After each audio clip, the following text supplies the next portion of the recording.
a big special thanks to Ray, Stay Metal Ray over here, who put it all together, did the questions, came up with all the good stuff behind the scenes.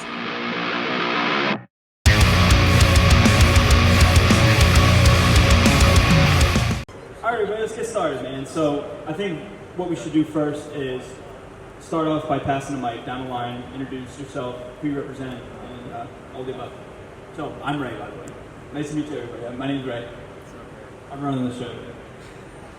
I'm Tommy Armstrong. I'm Artist Relations and Product Development for E&G Pickups in Northern California.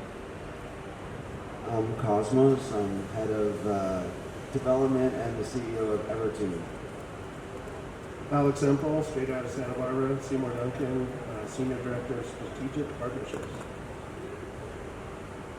Evan Rubenson, I think most of you know me by now, but CEO of Dean Guitarist, Luna Guitarist, and D-Drum. And we're going to do a little roundtable today and get people's opinions on the pandemic and everything of the sort.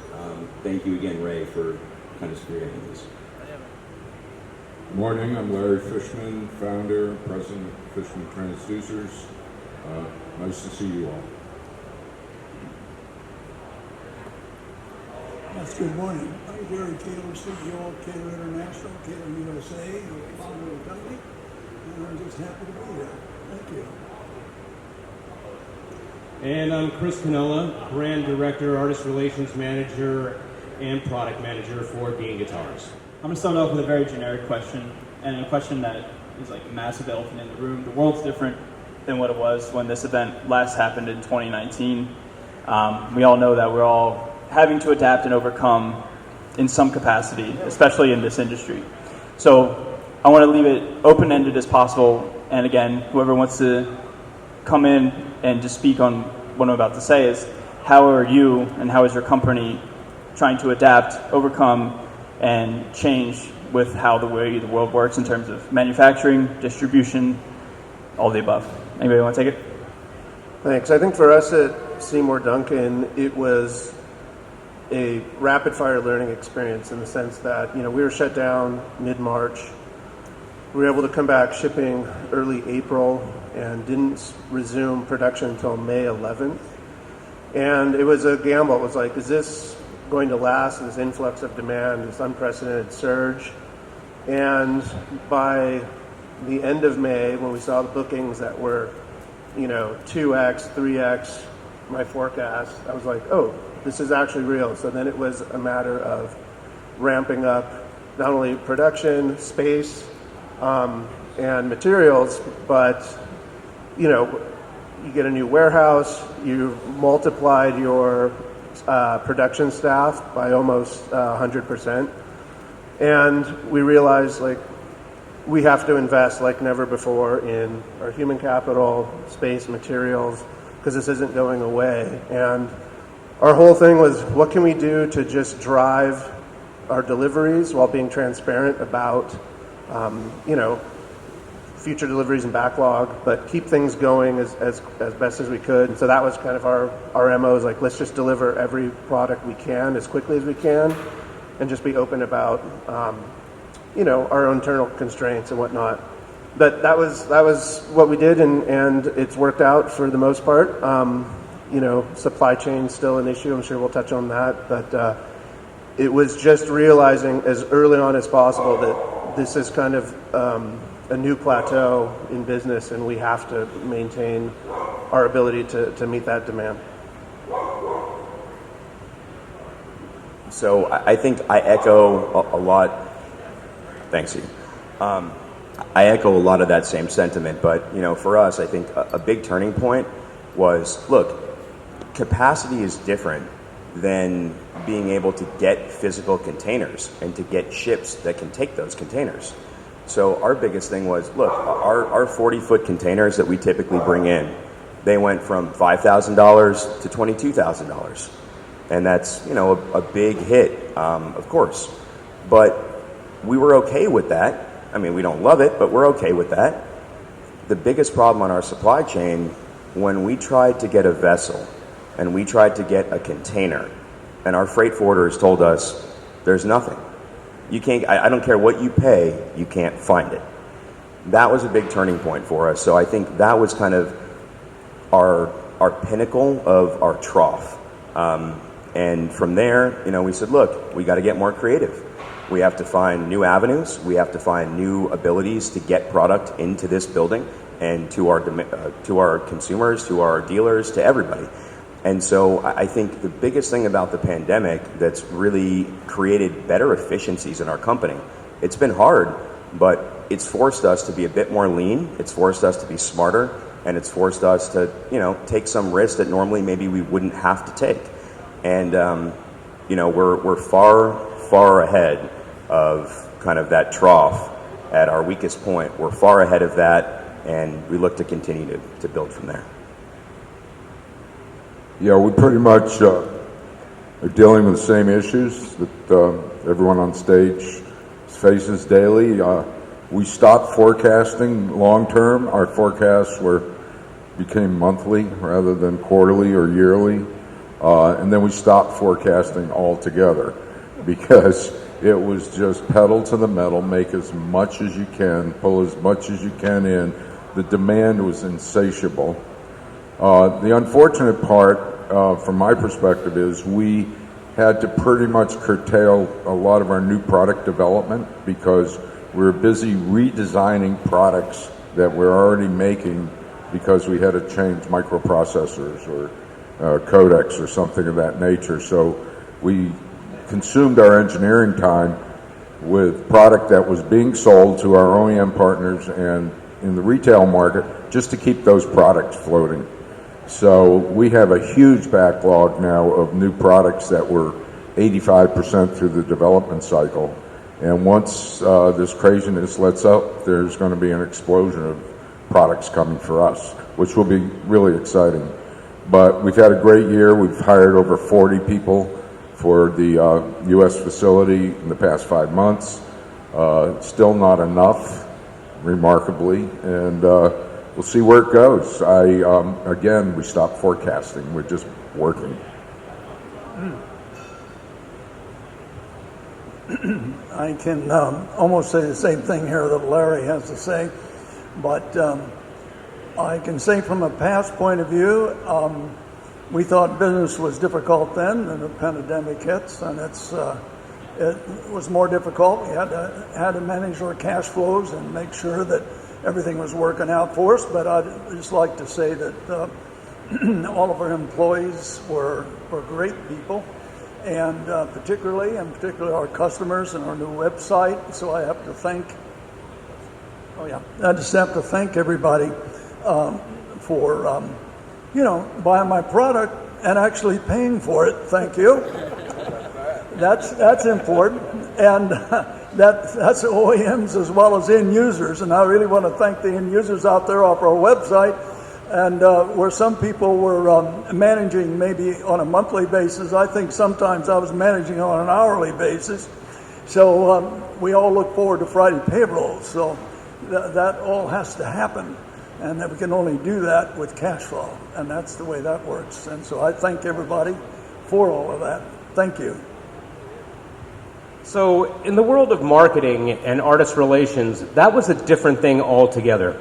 You've heard the stories about supply chain and everything else that was going on and everything we've had to do to overcome that. But in the artist world and in marketing, we got hit so hard because all of our musicians and artists became unemployed and nobody was touring. And how do you tell a story of aspiration when there's nobody on a stage? So we had to become very creative, and we were talking with all of our partners, whether it be our bridges and pickups and everything else, our publications and stuff, to figure out ways to tell a new story, to inspire people to play guitar and give them the inspiration to be able to achieve something. But we couldn't tell what it was because there is no more arenas, or at least there was. They're now coming back. But during that period of time, we had to be as creative as humanly possible to try to figure out a way to I can't see his beautiful face. Yeah. So with that, like with Paul, we got together on the phone quite a few times trying to figure out a way to tell a story. Now that we've done that, we have the new inspiration coming out. People are getting back out on tour. But even at the last Welcome to Rockville festival that I just went to, the artist compound was a ghost town. Like, no artist hung out. They went straight from their vehicles to the stage, out. There was no interaction. Everybody was scared. So at least there was 40,000 people there excited to watch these bands, but the bands were terrified even to play. So it was, trying to meet with them, trying to talk with them. It's like you're running with them to the bus, and then you're running with them to the stage, and that's all you get. So we've overcome a lot, but the main thing is communication, and we've always kept that open. Well, these guys are kind of titans of the industry, so I don't think I really have much to add as a small company. I mean, I agree with what everyone said. We're still small, so for us it was a great growth event. Everyone's inside playing guitar, and they want their guitars in tune, I guess. But, I mean, it's also a double-edged sword because a lot of companies that we were going to partner with and had things on the table are like, we're so slammed, we're just tabling everything for a couple years. We'll get to you when we can because, again, you're still a small fish. And we're selling so many guitars, we don't really have to care about anything new. But I think at the end of the day, things will come back. And I just think it's great that I think the industry's probably tripled in size and people are getting into music and guitars like never before. And so I think there's a big upside, a huge silver lining that's kind of eclipsing the storm cloud. So hopefully it continues to do that. Everybody said everything that I would already say, pretty much. But we just can't build fast enough. And so we've doubled our production, and still it's rough to keep up. But the artist side has been very interesting. I've had more one-on-one Zoom meetings with artists and a lot of intimate discussions. And it's been great because a lot of our artists have contributed a lot of material to our marketing campaigns during this whole lockdown. So we famously had our EMG TV, our little tiny channel, and it became EMG TV Remote during the pandemic, and had a lot of great contributions from our artists. So they've really kind of championed our company, and they just feel like family, a team, like we always have been. So, and happy to be here with these guys. These are some giants on the stage. I was like, really? You want me to be up here with these guys? Yeah, I've been playing Kaler since 1970-something. 90-something.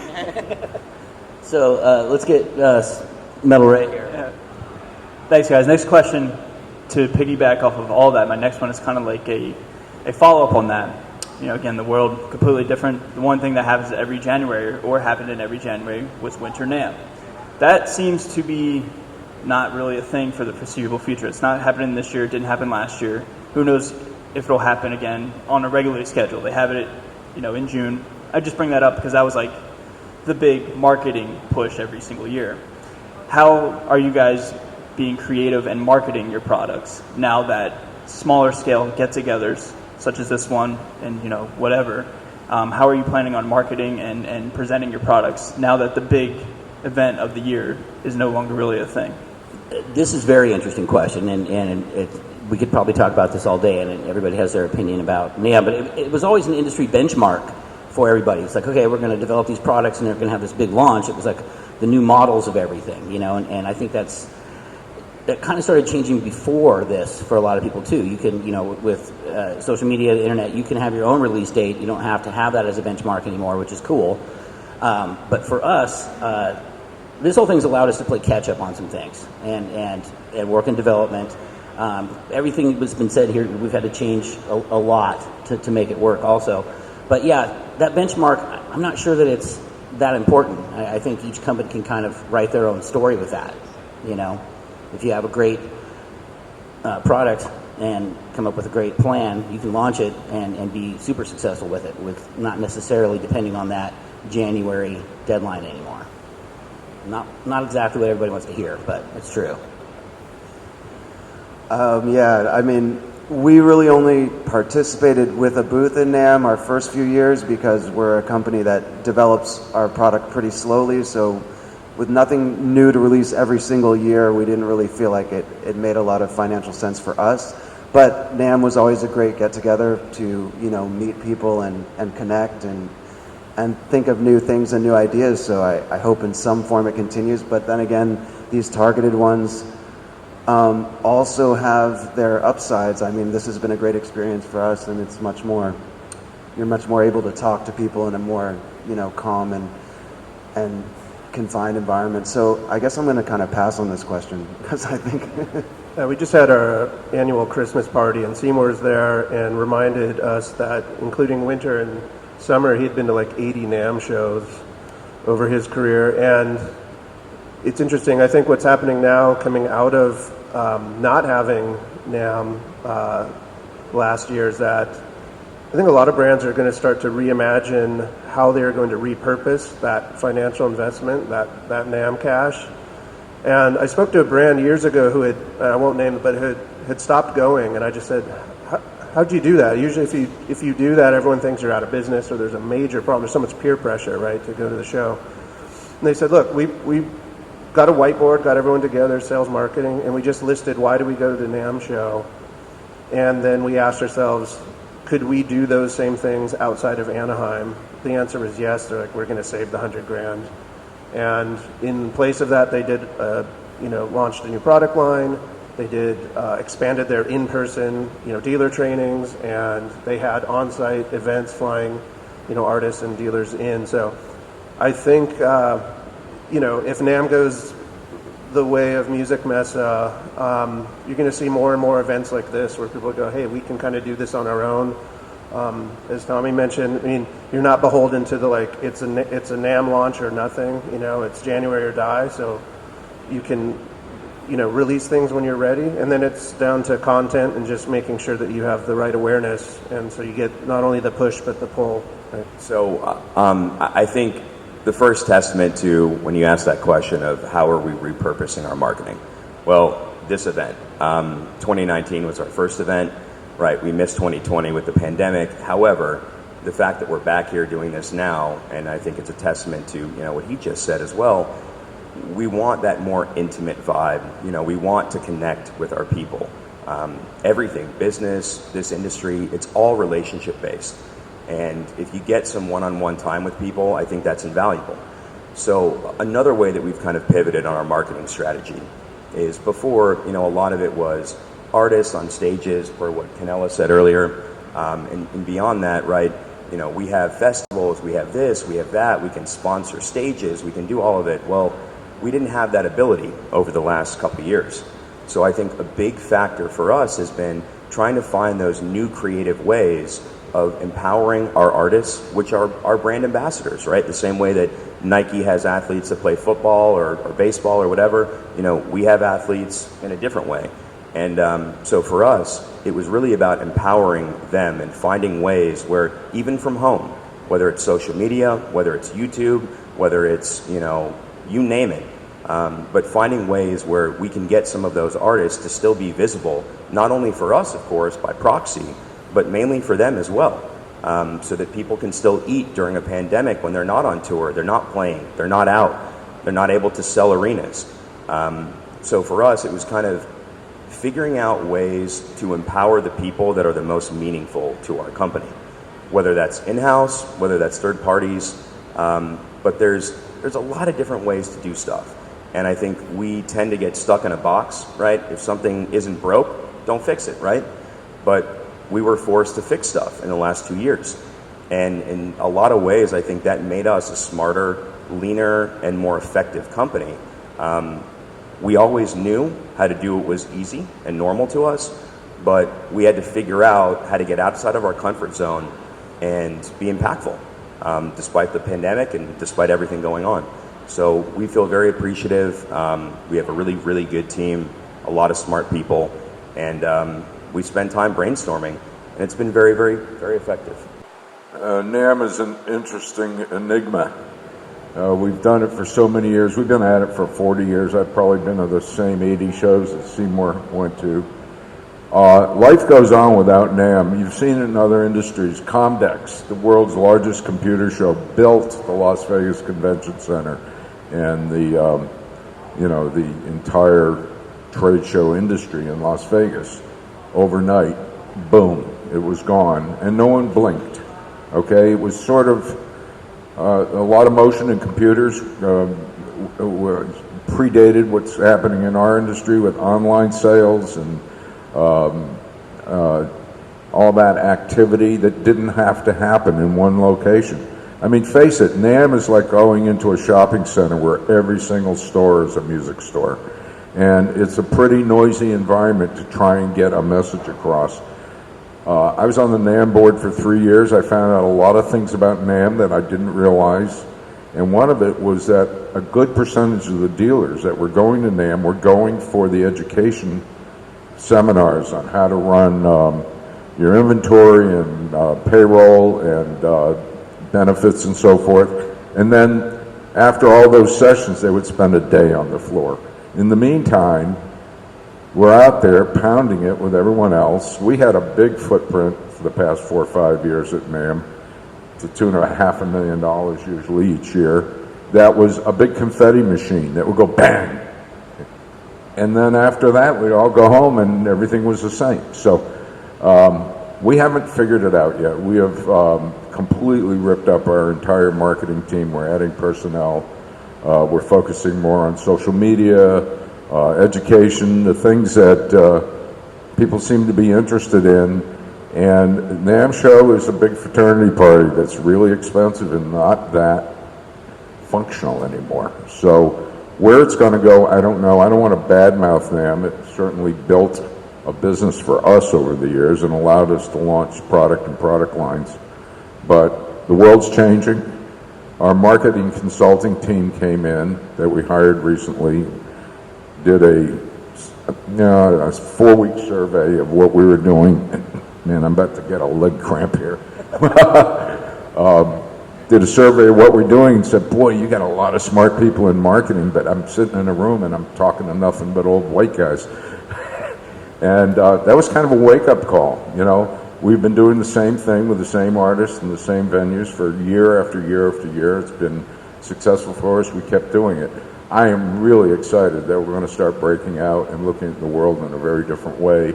I have no idea where it's going to go. We're going to make some mistakes, but we're going to move forward. I love events like this.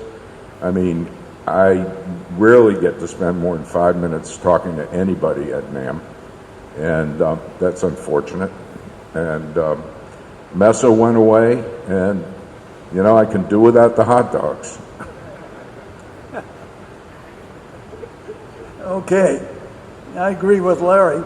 I've probably been to about 60, 70, 80 NAMM shows myself and paid for it at least 10,000, 50,000 a crack, and that's a lot of money that happens. But I'd like to say something about NAMM. There was a man by the name of Larry Lincoln that we all know in the group pretty well. He was a great guy. He was a clarinet player, and so in the very beginning, that was more or less set up for band instruments, clear back in the very beginning, because those of us that have traveled on the road and had to go, I worked for the Selmer Company out of Elkhart, Indiana for 3 years, and what a hell of an experience that was. I had the 4 northwestern states, traveling all over, was home about once every month, and so I learned how to travel. That was the old way of communicating. I mean, we had to go see these people. We had to drag all these damn samples around with us, and that was a lot of weight. And then we had to answer to the management. You have to do so much. Well, then we had a choice of either being on salary or taking straight commission. So that was interesting. That's how it worked in the old days. So this is a transition kind of thing. So you go to a NAMM show, spend a lot of money, you go there, and I agree with Larry that you very seldom ever have time to sell stuff, but you were able to introduce new stuff, and I think that was an important thing for Kaler, and that was important to me, so that I could line up. I remember a particular one in Chicago and that was the biggest show we had. We'd written over $4 million worth of product in one show, and that was, I don't know, what was that, 30 years ago? Anyway, but it was amazing. All of a sudden, I had so much business that I didn't know what to do with it. Well, because you have to finance it, and everything else has to happen. But my point is simply this is a different world today. We don't go through that. We can kind of build as we want to. We can communicate digitally outside of what we're used to. I'm an old guy, so all I can say, I'm not used to all this digital stuff. I have a hard time running my own laptop, let alone cell phone. So we have to hire people to do that. So we're in the midst right now of forming a brand new website, spending way too much money on it, but to communicate with everybody that plays a guitar. And you got to have Taylor tremolo on that guitar. I know there's Floyd Rose out there, and we have other new things. Thank you. That's really a great invention he has there with Evertune. I mean, it is. I was talking to him a little bit ago. Anyway, all I can say is that I think it's going to be okay, because I think we're more in control of our own destiny with this stuff. We're doing things different now, and I think that's important. Thank you very much. So the one thing I will say, Gary has more experience than many of us in this industry. So if he says things are going to come back around, then I believe him. Well, take a look at this. Even before the pandemic happened, everybody in this room have had the conversation of saying, should even we go to NAMM anymore? We've been saying it for years, long before the pandemic. We've been doubting its relevance for quite some time. Is the expense worth it? And so many big companies dropped out for the last decade and found ways of doing stuff with this whole internet thing that works pretty damn good. So people can talk in ways that we've never been able to talk before.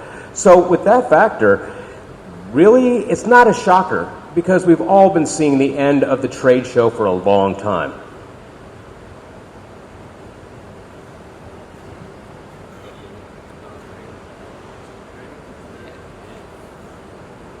Sorry, I think the dog has taken up the cable. All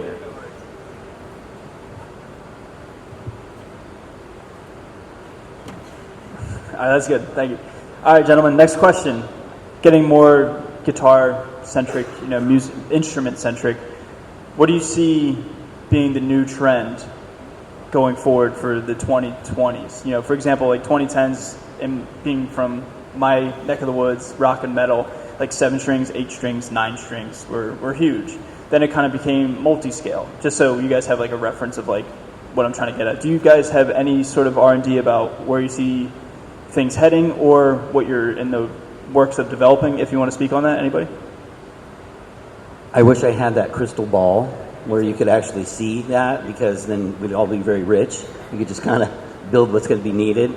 I wouldn't even know where to start with that. You know what I mean? It's a lot of times it's a band that comes along and, nobody even played a 7-string until, a band comes along and now everybody has a 7-string, so it's going to take a guitar hero or rock star or a band to, drive a trend, and we'll all do something for it at some point, so. I mean, obviously I'm biased, but hopefully it heads towards people using a lot of Evertune. No, I have no idea. I don't have the experience of all the people here. I'm only an amateur player, so I can't even say I have the musical chops to kind of make these predictions. But we'll just ride the wave and keep on offering good products. I think, much to my chagrin, I grew up when I don't think I would breathe when I would watch the Rock of Ages video on MTV until it was over. I think the age of like wielding this phallic Excalibur with a studded codpiece, I think those days for a lot of new players are over. And what they want to do is participate with the guitar and use it as an instrument, not the end-all, be-all, V between your legs thing. Licking your finger before you hit the tap in the Aldo Nova video. There's part of us that is guitar. But for a lot of new players and people new to music, they're trying to find, a lot of them are multi-instrumentalists. They're doing home recording, little DJs, some vocals, they'll play bass drums. They're trying to use the guitar or see the guitar as a tool, not just the thing in your face. And so I think there's room for both in the industry now, but it's interesting that a lot of I think younger players are almost offended by the sort of classic aesthetics that we all grew up on that I hope will never go away, but we need to also accommodate people who are just like, hey, I just kind of want to play guitar, like chill a little bit. And so how do we find ways to let them participate? And so it's kind of reimagining those old archetypes. Thank you, guys. And Ray, to answer your question as best I can, everyone here, I'm sure, knows Apple, correct? Okay. So, look, no one knew that they wanted a phone with no buttons until Apple made it. No one knew that they wanted anything until Apple did it. Many other companies as well, but I'm going to use Apple for my example here. That being said, I think that there's a lot to be said for the fact that if you are confident in doing something, and you're confident in telling the story, and you're confident in getting consumers behind it, you can do whatever you want. Now, look, we are a bit archaic in our industry, right? We haven't reinvented the wheel. It's still a block of wood, 6, 7, 8, 9 strings. You know, yeah, multi-scales are cool. We have some of those as well. But at the end of the day, look, we're not reinventing the wheel. However, in the little ways that we're able to innovate, if we tell the consumer, we tell the people what they want, respectfully, they're going to buy it. And if you do a good job of telling that story, they're going to buy it. We are, all of us up here in the respective companies and brands, you know, all of us have the position and also, I guess, the responsibility, right, to turn out good stuff and to tell people what they want and why they want it. And if we do a good job of that, then kind of the world is your oyster to an extent. We don't want to stray too far off the beaten path, but at the same time, innovation is a huge, huge factor. And if we're able to innovate and we're able to tell a great narrative around that innovation, to me, in my opinion, you can sell that. I think that's one of the most important aspects. We have to have the confidence, I guess, to boil it down, the confidence to say, hey, look, we've done a lot of R&D. We've spent a lot of time in a room together. We have a lot of smart, experienced people. We came out with something, and we believe in it. And we're going to tell you why we believe in it, how we believe in it, and we're going to make you believe in it too. Yeah, I think you hit it right on the head. I mean, face it, guitars are a fashion industry, and they always have been, and that's not going to go away. Just like clothing. You see the new stuff that comes out every year, it's still got, pants still have legs in most cases. You know, and you've got tops and bottoms and shoes and sweaters, and they all perform a function, and a lot of it is just style and fashion. I think the added element that we try to bring at Fishman is when we step out of the comfort zone, the reason is we're providing or developing a tool that lets artists be more expressive. You know, we're not making toothbrushes or toasters. We're making things that they may be beautiful and beautifully designed, but if they don't inspire you to make your art and be creative, well, we're in the wrong business. So we're making tools for musicians that allow them to develop a new voice, to express themselves more easily, to get the instrument out of the way, and to get the music up front.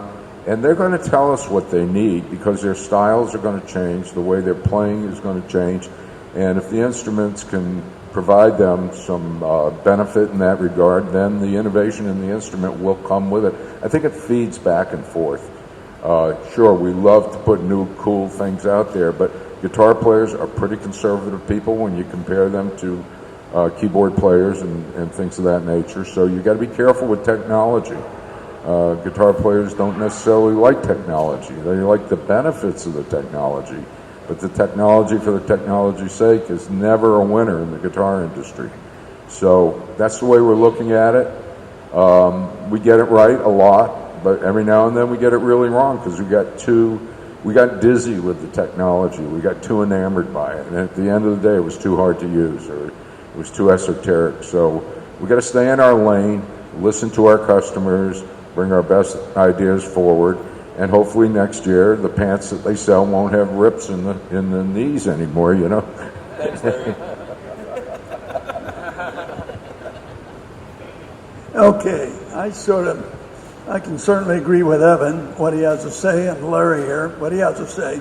But I think I'm the champion on spending way too much money on R&D. I probably have about 90% of the stuff I ever made on my Bridgeport that never worked at all. But as a musician, I think, well, hell yes, it'll work. Everybody will love it, so just go out and do it. So I was kind of nuts, and Larry knows all about that part of what our experience has been.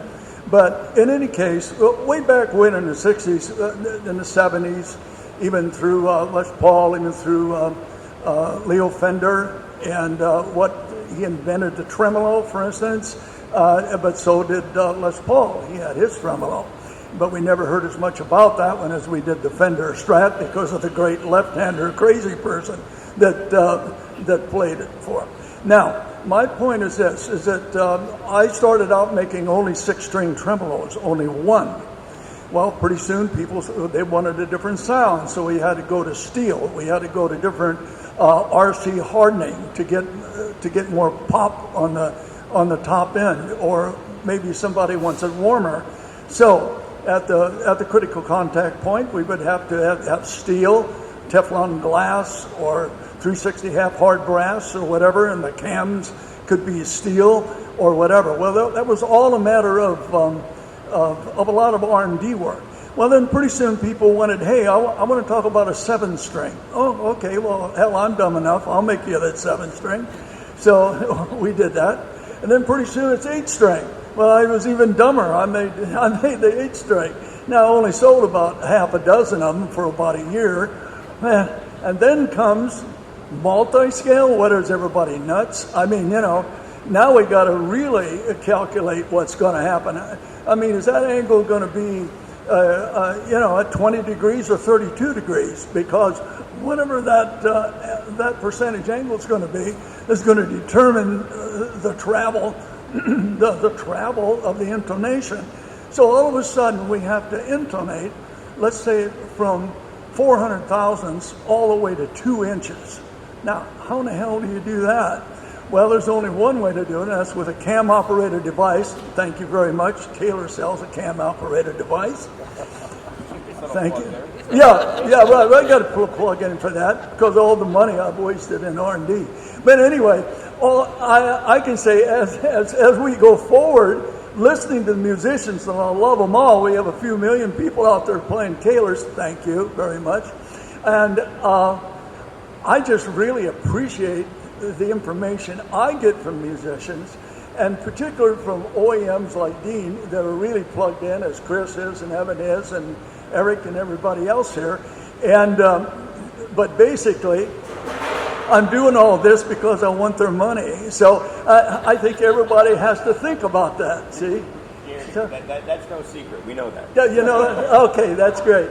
But I want to keep on making this stuff. We got some great ideas, and which probably won't come around yet for a couple of years, but I don't dare bring it out because it'll make everything else obsolete. How about that? Anyway, but that's a secret, so stay tuned. Thank you. All right. Many of you have heard me tell this story before, but just over 4 years ago, a month before I started working at Dean, and I was up in, Full Compass, up in, Wisconsin or something like that? Yeah. So I was up there doing a consultant job. And before I went in and did it, there was this kid. He was young. And I heard him, and he was playing Judas Priest, The Sentinel. All right, that's 1984. I went up to the kid. I said, how old are you? He goes, with attitude. He's like, 15. I'm like, okay. I'm like, you're playing Judas Priest, The Sentinel. That's 1984. That's classic. Defenders of the Faith. Why aren't you playing Pierce the Veil or Bring Me the Horizon? And he looked at me like I was the biggest dick in the planet and goes, these guys used amps, and turned his back to me. That gave me hope. And it made me happy because he was snide, he was pissy about it, and that was rock and roll in a 15-year-old shell. So what I've learned from that is even if you follow the recording world, remember everything was on 2-inch tape, and then it evolved into Pro Tools. Everything was so digital, but now in the recording world, people are taking Neve and old analog stuff and mixing it with digital. So even with the brand, with Dean, one thing we like to do is that we have a strong history since 1977. But just like recording, you have to have the classic and you have to have the future. So you have to have a little digital and a little analog together. Play the old stuff for the people that like that and still make it quality and give it a story. And then the new stuff, which is digital, multi-scales, all these other things that we're doing that are innovative. And all of us here on this panel, we talk to each other all the time about what new stuff can we do together. And everybody out there, all the companies out there, everybody makes a good guitar.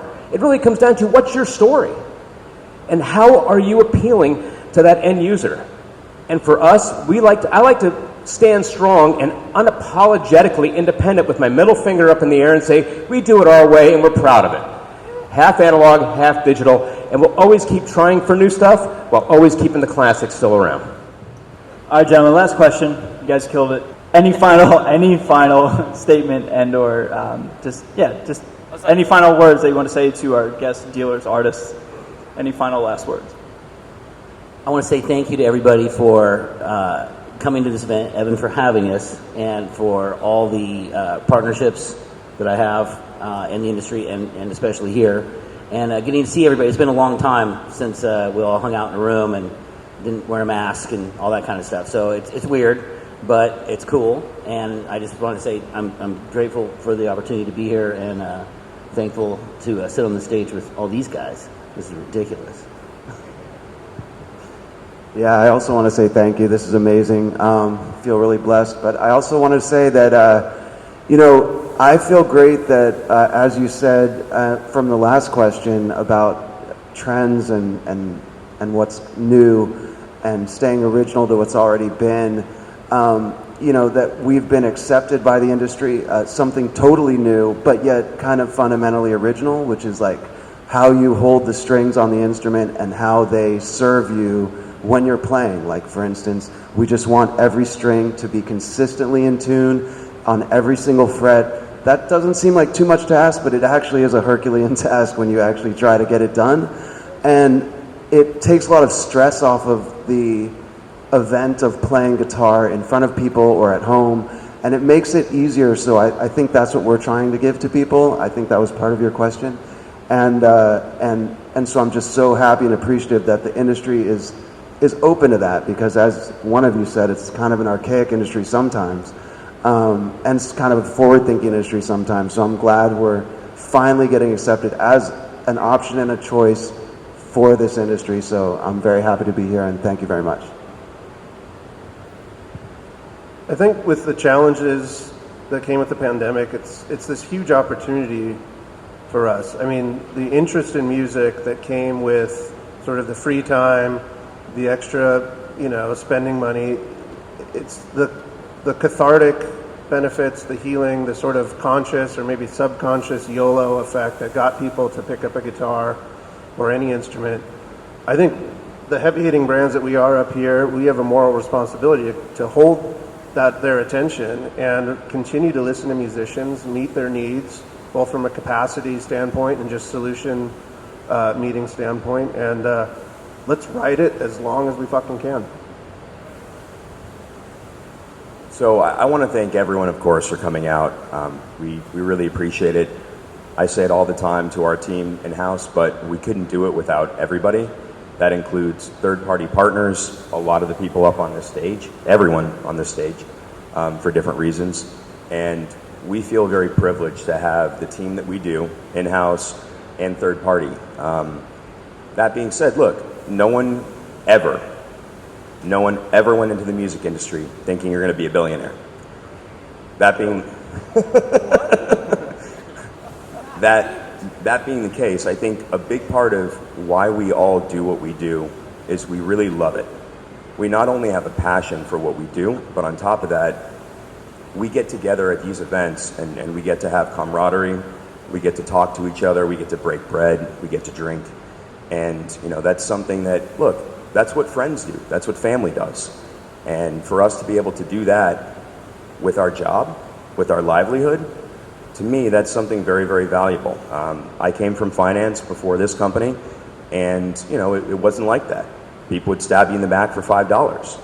So for me to be able to have the ability to be around people that genuinely not only care about what we're doing, but care about each other, that's one of the coolest things. It may sound cliche, but one of the coolest things that I've been able to experience in the musical instrument industry. I couldn't be prouder of the team we have and the partners that we have, especially the guys on this stage. So thank you.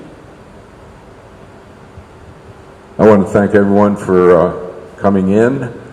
See a lot of familiar faces, people I've known for years. You know, this industry has, because of its size, it's pretty special. I think, with the exception of Cosmo, because he's new to the business, everyone on stage here represents a multi-generational family business. And that's pretty special because that doesn't happen in a lot of industries. Myself included, my son just joined the company a couple of years ago. Of course, Gary is in his third generation by himself, so, I mean, so, you know, there's something to be said for seeing faces that are familiar to you and people that make you happy and people that support you and buy your products and get involved in helping develop new products for you. And that, to me, aside from being a billionaire, really is the driving factor here. Because, you know, businesses come and go. They're like pimples, you know. They kind of show up and then they go, and then they're somewhere else. So I'm glad to be here. I'm glad to be doing what I love to do. And I really do love making things and making things for musicians. So it's been a privilege to do this for 40 years, and I'm going to continue doing it now that I have some backup. And I want to thank the people in my company. I have a lot of employees that have been with me over 25 years, and that's saying something that, well, you can take. Well, I'd just like to say made in the USA. We're trying to get reestablished and get back in business. And, of course, I've always been USA for a short period of time. I had some stuff made offshore. But the pandemic has brought up a lot of things that I think we all need to think about. And that is simply, if we're going to do things in the USA, let's put more people to work. And I don't want to make this political, but all I can say is, do it in the USA. I enjoy the USA. I'm originally a farm boy from Nebraska, and we had to learn how to farm and raise cattle and hogs and butcher and everything else. And that was USA in the Midwest. And then I started to make stuff. See, after I went to university, I got really brilliant, and that took me about 10 years to get over it. And so I went back to work with my hands and making stuff, just like we did on the farm when the plow lathe didn't work right. Well, how much heat treat do we put on there so it won't nick it? Or do we oil quench it or water quench it? Well, I knew all that by the time I was 7, 8, 9 years old because my father knew that. But what I like to say in parting is simply that there's a great future ahead of us, and as I grow older and older, I can see that. At 83, I have to talk to the man every now and then because I've got to make stuff here for Evan and Chris. So they're going to help me, and if I get that contract going for longer, I hope to be around a few more years, you see. So thank you for coming and listening to what we got to say, and just thank you for the millions of people who play my stuff. Thank you very much. Well, I just want to make something pretty clear. We're in the rock and roll industry, and every one of you, for being here, are all fucked in the head. All right, you could have been a lawyer. We know how much lawyers make. Why are we here? Why? Because we love it. There's something wrong with us that would say, let's get into the least lucrative job in the world just to hang out with weirdos. But I wouldn't trade it for the world. Look at me. I couldn't look like this anywhere else. All right? And not only that, I'm terrible. It's horrible. I go well with the witness protection program. But outside of that, the last 4 years that I've been here, and I'm not, without getting too sentimental here, but I have made the best friends of my life. These coworkers that we have here at this company, We have fought for each other, we've fought with each other, and we've always come back around to shake hands and make things happen together as a team. We've seen so many changes happen in 4 years, and I couldn't be more proud. I moved my family across from Arizona to Tampa a year and a half ago. I don't regret it for a second. I love it. And everybody here in this room makes my day a lot better. And I'm one of the luckiest guys in the world. I've got to work with some of the most amazing human beings in the planet, some of the most famous people on the planet, and I'm still doing that today with these guys. Me, Eric, who we inseparable since we flippin' met, Evan, Pat, Dan Russell, everybody here. Mark Huang, who he comes out, we see him once a year, but we talk to him every day. And it's just awesome. So thank you guys for hanging out with us. Thank you for putting up with my shit and being obnoxious and talking all the time and, going over the top. But thank all of you and thank each other for keeping everybody here in business. And we're going to keep doing this together. So horns up.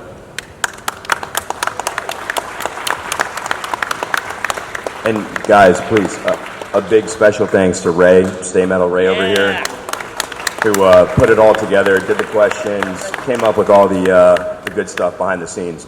Well, look, thank you for listening to us rant for the last hour. The bar will hopefully ease your pain, so that will be open, and thank you guys for listening.